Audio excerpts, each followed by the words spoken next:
solução, pra resposta certa que traga a todos esperança e paz, que só existe em quem é capaz de entender que só Cristo traz vida ao que nele crer, e tudo pode em nossa pátria transformar. Seu povo escolhido Deus me fez pra anunciar o que ele faz, e por amor não vou me calar, de norte a sul vou proclamar. Brasil, a esperança é Jesus, alegria nele encontrarás. Brasil, a esperança é Jesus, nova vida ele te dará. Brasil,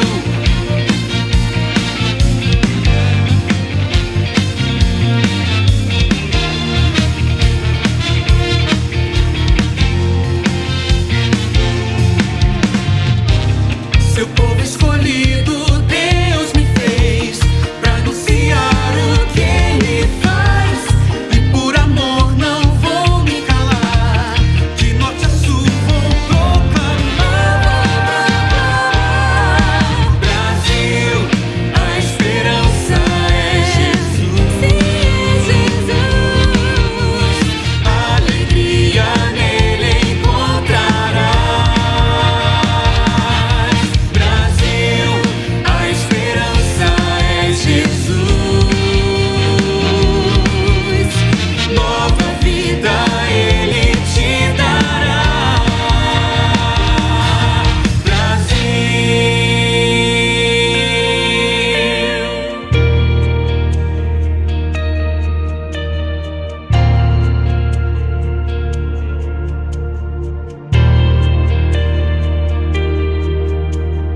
Cristo é a única esperança neste mundo tão hostil, para a santa liderança do Evangelho no Brasil.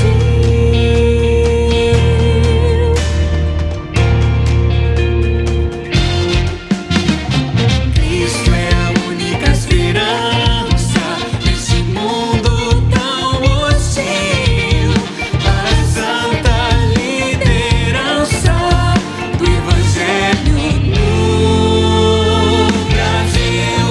A esperança é Jesus, alegria nele encontrarás. Brasil, a esperança é Jesus,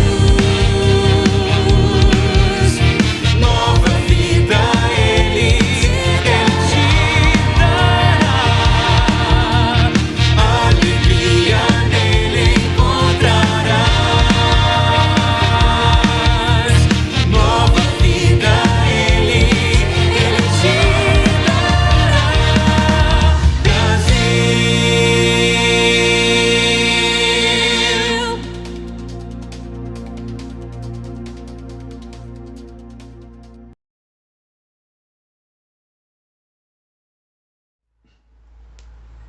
Olá, muito boa noite, queridos irmãos, queridos amigos. Muito bom estar com vocês mais uma vez, mais esta quarta-feira, quarta-feira 20.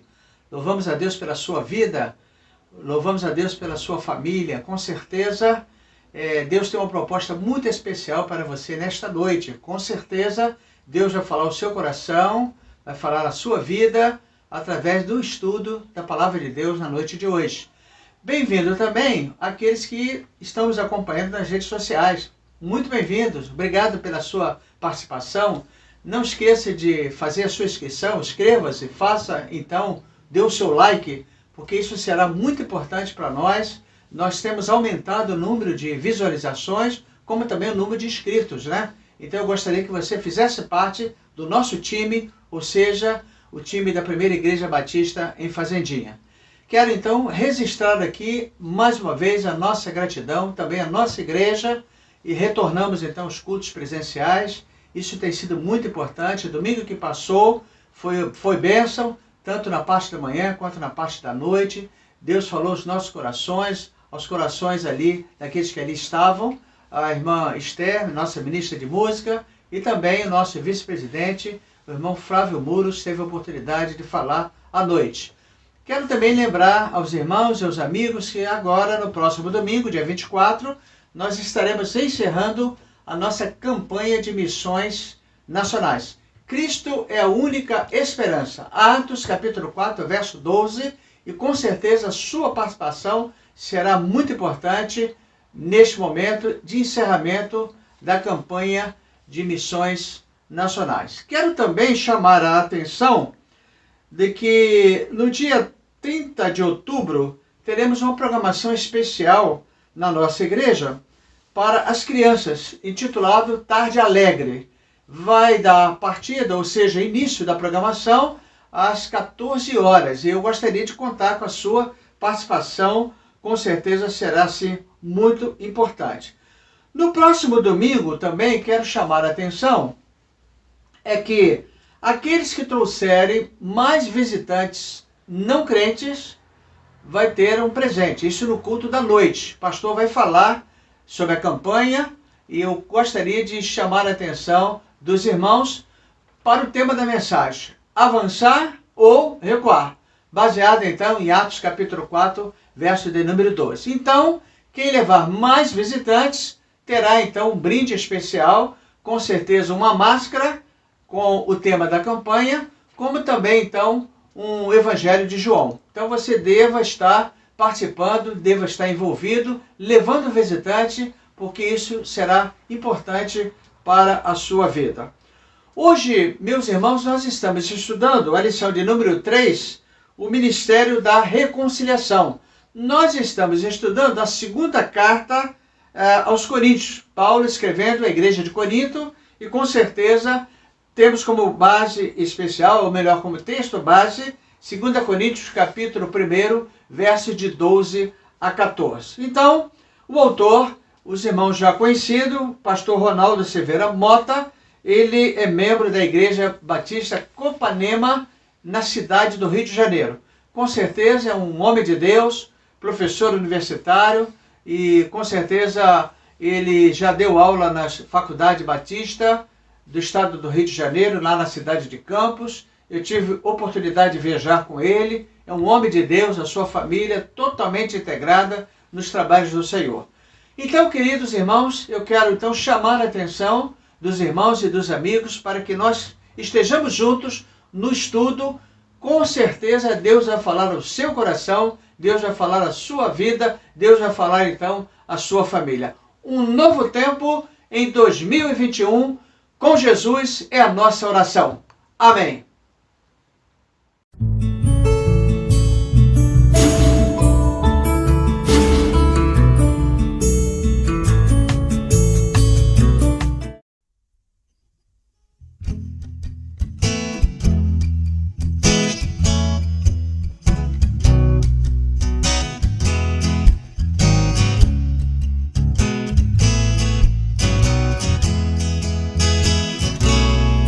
Louvamos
a nossa EBD, melhor lugar não há. Para histórias da Bíblia conhecer e os ensinos de Jesus aprender.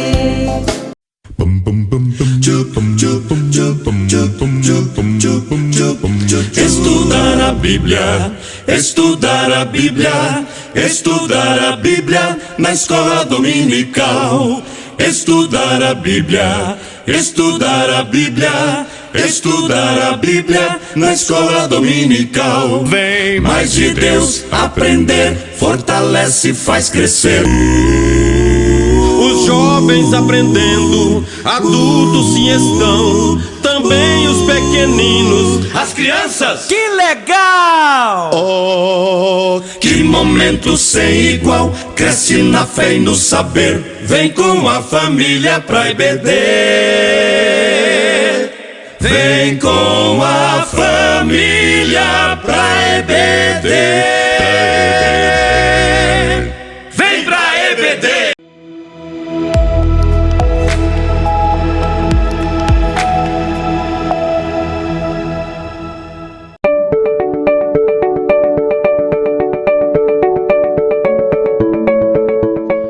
Olá, meus irmãos e irmãs, graça e paz. Aqui é o pastor Ronaldo Mota e nós vamos continuar os estudos das lições da Palavra e Vida, nossa revista da Escola Bíblica Dominical. Neste estudo de hoje, nós vamos ver a terceira lição que fala sobre a segunda carta de Paulo aos Coríntios. E nós vamos então ver aquilo que ele expressa do seu profundo coração, seus sentimentos. É natural que qualquer pessoa se sinta triste, frustrada, quando é criticado, quando passa por alguma oposição, quando passa por algum sofrimento. Mas o importante é, assim como o apóstolo Paulo, aprendermos que todo este sofrimento, toda oposição tem um propósito. Sendo da vontade de Deus, isso pode se tornar em bênção. O apóstolo Paulo vai expressar nesta segunda carta os seus sentimentos àquela igreja, que na verdade nós vimos na lição anterior, que era uma igreja problemática, que tinha vivenciado muitas experiências ruins, e Paulo corrige aquela igreja, envia uma primeira carta, que nós já estudamos, ele cita uma segunda carta que nós não conhecemos, mas o fato é que houve uma oposição, ele sofreu oposição por parte de algumas lideranças ali daquela igreja. Então, essa carta ele escreve colocando os seus sentimentos, mas também defendendo o seu ministério. E também um objetivo é ensinar e motivar cada cristão a exercitar o ministério da reconciliação. Nós vamos ver então que a situação entre Paulo e aqueles membros piorou a partir do momento que ele envia aquelas cartas e apresenta a orientação, que vem do Espírito Santo. A igreja tinha uma série de graves erros. Paulo procurou corrigir um a um e, mesmo assim, ainda teve oposição por parte de alguns membros daquela igreja. Então, esta carta busca sanar aqueles problemas. E o objetivo pastoral é trazer consolo, a trazer encorajamento em meio ao sofrimento. Vejamos então alguns aspectos que é apresentado na segunda carta de Paulo aos Coríntios e que nós vamos ver nesta lição de hoje. Ajuda no sofrimento. Este é o primeiro aspecto que eu gostaria de ver. Nós vamos observar que logo no capítulo 1, no verso de número 3, ele fala que Deus é o único que pode verdadeiramente consolar os nossos corações. Louvado seja Deus, Pai de nosso Senhor Jesus Cristo, Pai misericordioso e Deus de todo encorajamento. E ele diz no verso 4, ele nos encoraja em todas as nossas aflições para que, com o encorajamento que recebemos de Deus, possamos encorajar outros quando eles passarem por aflições. Ele afirma que Deus, então, é o único que pode consolar e, por isso, ele bendiz ao Senhor. Deus é o Pai de todas as misericórdias, Ele é o Deus de toda consolação e Ele pode e vai sempre nos encorajar. Mas a visão dele vai além, ele não fica só nesse aspecto, que nós precisamos de consolo. Mas quando passamos por alguma tribulação, por algum sofrimento, quando recebemos do Senhor, da parte do Senhor, o consolo que Ele nos dá, nós somos revigorados e passamos a ser consoladores. Nós somos assim capacitados a consolar os que estiverem em qualquer angústia, diz ele aqui. Ele nos encoraja em todas as nossas aflições, para que com o encorajamento que recebemos de Deus, possamos encorajar os outros quando eles passarem pelas mesmas aflições. Somente quem já vivenciou e experimentou um drama é capaz de chegar e colocar a mão no ombro de um outro irmão e assim poder orar com ele, com coragem, com entusiasmo, com vigor. Isso conforta e traz encorajamento. Parece que Paulo compartilhou a sua experiência de vida e mesmo com a sentença de morte que ele tinha naquele momento, ele não confiava em si mesmo, mas ele confiava em Deus que ressuscita os mortos. Ou seja, toda a história de sofrimento de Paulo, mesmo no meio de grande dor, como a sentença de morte que o esperava, ele recebe da parte do Senhor o conforto, o livramento e é capaz de encorajar outros irmãos. Foi assim que ele escreveu àquela igreja. Mas nós vamos ver aqui agora, no segundo ponto, o ministério da restauração. Capítulo 2, a partir do verso 5, nós vamos ver que Paulo vai direto ao ponto que causou o problema na igreja. Paulo não fica divagando apenas no conteúdo daquilo que ele sofreu como pessoa na vida pública dele, em suas viagens, agora lá em Roma, sendo encarcerado, não é? Mas ele coloca também, ele aplica o seu sofrimento num sentido emocional, quando aquela igreja, não é, de alguma forma o despreza. Perceba que ele não cita a pessoa que causou o problema. A partir do verso 5, ele diz, capítulo 2, não exagero quando digo que o homem que causou tantos problemas magoou não somente a mim, mas, até certo ponto, a todos vocês. Ou seja, uma pessoa, ou algumas pessoas, ou alguns líderes, magoou o apóstolo Paulo. Mas não magoou, não trouxe problemas somente para ele, mas trouxe um desconforto para toda a igreja. Se alguém causou tristeza, ou seja, ele não cita o nome da pessoa, ele não quer criar mais polêmica, e sim solucionar o conflito. É sempre bom nos reportarmos à primeira carta, onde os pecados foram denunciados com o objetivo de trazer cura para toda a igreja, para toda a comunidade. Aqui no texto percebemos o apóstolo mostrando maneiras para restaurar aqueles que caem. O mal cometido não foi apenas uma ofensa contra Paulo, como eu já disse, mas uma ofensa contra toda a igreja. Provavelmente a maioria dos cristãos ali já havia aplicado a disciplina ao ofensor, o que já era o bastante. Mas Paulo, ele fala que a disciplina não deve continuar. Qualquer que seja o pecado, se houver arrependimento, a disciplina deve ser corretiva e simplesmente parar por aí. Se esse irmão já tinha se arrependido, não havia mais motivo para prolongar essa questão. Quantas vezes perde-se tanto tempo e a comunhão entre alguns irmãos que se prolongam em assuntos que Deus já perdoou e os ofensores já se arrependeram. Mas há pessoas que ficam garradas, não é? Como aquele caso ali em Corinto, que o problema se estendeu. Paulo continua em sua orientação, insistindo no perdão. A atitude da igreja, então, é sempre perdoar e confortar.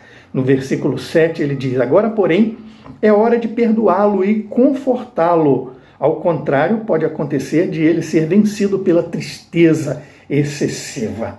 Então, é um sinal de obediência agir assim. Foi por isso que Paulo escreveu essas orientações. A expectativa do apóstolo era que a igreja perdoasse. Ele também perdoaria. E como perdoou? Porque confiava no julgamento da congregação, uma vez que tudo devia ser feito na presença de Cristo, que é o Senhor da igreja. Agora, ele fala que um alerta, é um risco para a igreja não aplicar uma disciplina que é necessária, mas também é um perigo não perdoar quando há verdadeiro arrependimento. Por quê? Porque Satanás pode obter vitória contra a igreja. Ele faz isso apagando o testemunho da igreja, que admite o pecado entre si, mas também não perdoando, aniquila-se o irmão arrependido. Em terceiro lugar, o apóstolo Paulo vai falar que nós somos vasos frágeis, mas fortalecidos. Capítulo 4, a partir do verso 7, nós vamos ver ele falando o seguinte: agora, nós mesmos somos como vasos frágeis de barro que contém esse grande tesouro. Esse ministério cristão que, apesar de todo sofrimento e perseguição, traz em si mesmo um grande tesouro, que é a boa nova do Evangelho. Ele fala aqui, então, da instrumentalidade humana, que é usada por Deus para levar a mensagem de paz, o tesouro em vaso de barros. Como é bonito, como crentes, como pessoas, como humanos, como vasos de barro, como frágeis, podemos levar uma palavra abençoadora a todos aqueles que estão perdidos, a todos aqueles que estão em sofrimento. Você e eu temos essa condição, como diz aqui a palavra de Deus. Somos, sim, vasos de barro, mas nós temos em nossas mãos algo que é um tesouro precioso. O poder está, portanto, não em nossas mãos, mas nas mãos de Deus. Até mesmo de um líder da igreja, não é? O poder não está em suas mãos, mas o poder está nas mãos de Deus. Esta é sempre a maneira de Deus agir. Deus usa sempre homens e mulheres, pessoas frágeis, assim como eu, como você. Deus sempre vai usar todas as pessoas e o aproveitamento daquilo que Deus faz através de nós é algo eterno, que vamos ver apenas na eternidade. Paulo vai aqui mais uma vez falar da sua condição de sofrimento, da nossa condição de sofrimento humano, que é a nossa verdadeira realidade. Apesar de aparentemente nos sentirmos fortes, com saúde, cheios de vitalidade, nós somos vasos extremamente fracos e inúteis se não formos sustentados por Deus. Ele diz então que ele se inclui em primeiro lugar e coloca algumas expressões, que nós somos atribulados, mas não angustiados, perplexos, mas não desanimados, perseguidos, mas não desamparados, abatidos, mas não destruídos. Assim, queridos irmãos e irmãs, concluindo esse estudo, esta é uma carta muito pessoal que demonstra toda a emoção do apóstolo Paulo. Assim como ele, todos nós somos surpreendidos diariamente por problemas, por dificuldades, mas ainda quando se trata do ministério cristão, passamos por muitas experiências que, até mesmo internamente na igreja, causam tristeza. Aprendemos, assim, neste estudo, que o consolo e o encorajamento divino estão presentes em meio ao sofrimento e às dificuldades, que somos fortalecidos para sermos portadores do ministério da consolação. Mas aprendemos também que o poder de Deus é manifestado por meio da fraqueza, quando expressamos verdadeiramente todo o nosso ser de uma forma simples, frágil. Embora sejamos vasos de barro, nós levamos em nós um tesouro muito precioso. Quando nos identificamos com Cristo em seu sofrimento e morte, podemos ter esperança e aguardar a ressurreição para assim experimentar a sua glória. Que Deus te abençoe.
nosso culto acabou, mas você pode assistir a gente pelas redes sociais. Convide sua família e seus amigos. E compartilhe nossos vídeos. E amiguinhos, não se esqueçam de juntar moedinhas no cofrinho missionário. Nossas ofertas serão muito importantes para os nossos missionários. Então vamos ofertar. Missões Nacionais 2021. Jesus Cristo é a única esperança. Deus abençoe. Não se esqueça de deixar o seu like, se inscrever aqui no canal, ativar o sininho das notificações para não perder nenhum dos nossos cultos. Aposto que vocês e Jesus vão amar nossos cultos. Beijo no coração.